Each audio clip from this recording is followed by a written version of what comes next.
شوف احنا من الاول تحيه ليك وكافه مستمعي شمس اف ام. في الاول احنا وزاره الداخليه اقترحنا 20500 معناها بدون اعتبار 640 التشريفات والصحفيين، وبدون اعتبار للوج، وبدون جمهور الاهلي اللي معناها سيتم التنسيق فيه مع جمعيه الترجي، واللي باش يكون في حدود 1000 متفرج. هناك طلب من الجامعه التونسيه معناها سلطه الاشراف ووزاره الرياضه للترفيع من عدد الجماهير. احنا وزاره الداخليه بصدد درس معناها نتاع الموضوع هذا، ومن هنا العشيه نوافيكم بالعدد النهائي اللي باش يتم الاتفاق فيه معناها ما بين وزاره الداخليه ووزاره الشباب والرياضه. سي محمد علي، يوصل 30,000 متفرج ولا اقل شويه العدد؟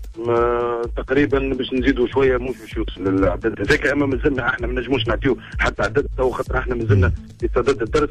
سويعات اخرين نعطيكم ان شاء الله العدد النهائي اللي باش يكون موجود في ملعب رادس ان شاء الله. سي محمد علي، اكيد فما شروط لدخول جماهير الترجي التونسي للملعب؟ اي نعم، الشروط هذه تم الاتفاق فيها معناها الجلسات اللي عملناها مع وزاره الرياضه.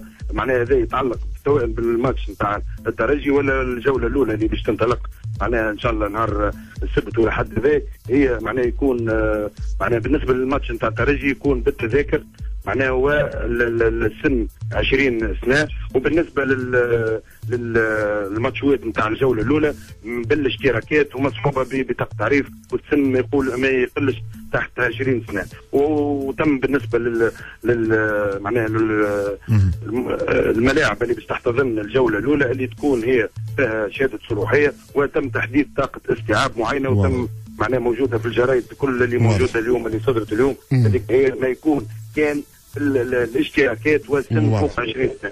ديجا حكينا عليه في شمس اف ام. شكرا لك السيد محمد علي العروي، الرائد والناطق الرسمي لقوات الامن الداخلي.